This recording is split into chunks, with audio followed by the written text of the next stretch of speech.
নমস্কাৰ বন্ধুসকল স্বাগতম জনাইছো আপোনালোকক আকৌ আমাৰ চেনেল আশা কৰো সকলোৱে ভালে আছে তেবলক আজিৰ ভিডিওটো আৰম্ভ কৰো আজিৰ ভিডিওটোত আমি আপোনালোকক ক'ব ওলাইছো ইণ্ডিয়ান ওভাৰসীজ বেংক ৰিক্ৰুটমেন্ট য'ত 550 টা এপ্ৰেন্টিছ পোষ্ট আছে আৰু পোষ্টবোৰৰ কাৰণে আপোনালোকে অনলাইন এপ্লাই কৰিব লাগিব আৰু পোষ্টটো আহিছে ইণ্ডিয়ান ওভাৰসীজ বেংকৰ ফালৰ পৰা আৰু ইয়াৰ লাষ্ট ডেট হ'ল 10 তাৰিখ 9 মাহ 2024 লৈকে আৰু নিমো পোষ্ট ইয়াতে এপ্ৰেন্টিছৰ পোষ্ট আছে আৰু নম্বৰ পোষ্ট 550 টা পোষ্ট হয় আৰু ষ্টেট ৱাইজ ভেকেন্সি ইয়াতে দিয়া আছে আপোনালোকে চাই ল'ব মই পাৰ্টিকুলাৰলি কেইটামান পোষ্টৰ বিষয়ে কৈ দি আছো আন্ধ্ৰ প্ৰদেশৰ কাৰণে 22 টা পোষ্ট অৰুণাচল প্ৰদেশৰ কাৰণে এটা পোষ্ট আৰু অসমৰ কাৰণে দুটা পোষ্ট তাৰপিছত বিহাৰৰ কাৰণে 11 চণ্ডীগড়ৰ কাৰণে দুটা পোষ্ট আৰু ছত্তীশগড়ৰ কাৰণে 7টা পোষ্ট আৰু মণিপুৰৰ কাৰণে এটা মেঘালয়ৰ কাৰণে এটা আৰু মিজোৰাম নাগালেণ্ড কাৰণে এটা পোষ্ট আৰু ত্ৰিপুৰাৰ কাৰণে দুটা পোষ্ট আপোনালোকে আৰু যদি বাকিবোৰ ষ্টেটৰ পৰা এপ্লাই কৰিব বিচাৰে তেনেহলে আপোনালোকে এইবোৰ ষ্টেটৰ পৰা কৰিব পাৰে আপোনালোকে ভিডিওটো পজ কৰি চাই ল'ব পাৰে আৰু ষ্টিপেন্ড ইয়াতে দিয়া আছে আপোনালোকে যেতিয়া সিলেক্টেড হ'ব এপ্ৰেন্টিছশ্বিপ পোষ্টৰ কাৰণে তেতিয়া আপোনালোকৰ ষ্টিপেন্ড কন্ট্ৰাক্ট পিৰিয়ডৰ কাৰণে দিয়া হ'ব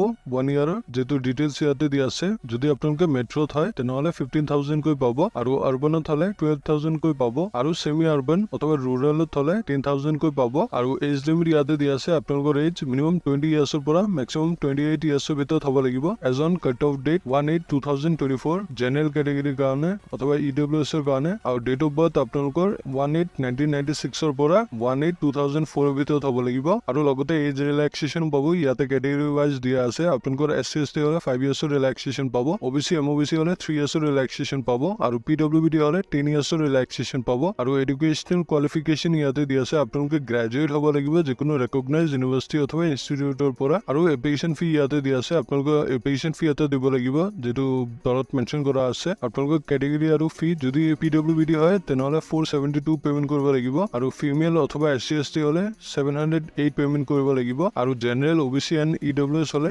944 পেমেন্ট কৰিব লাগিব আৰু ইয়াৰ ষ্টাৰ্টিং ডেট হ'ল 28 আগষ্টৰ পৰা ষ্টাৰ্ট হৈছে আৰু ইয়াৰ লাষ্ট ডেট হ'ল 10th ছেপ্টেম্বৰ লৈকে সো বন্ধুসকল ভিডিওটো যদি হেল্পফুল পাইছে তেনেহলে লাইক এটা কৰি দিব আৰু আপোনালোকে যদি আমাৰ চেনেলটোত প্ৰথমবাৰ আহিছে তেনেহলে প্লিজ আমাৰ চেনেলটো সাবস্ক্ৰাইব কৰি বেল আইকনটো প্ৰেছ কৰি দিব আৰু আপোনালোকৰ বন্ধু বান্ধৱীৰ হাতৰ লগতো শ্বেয়াৰ কৰি দিব সো আজিলৈ ইয়াতে সামৰিলো ধন্যবাদ।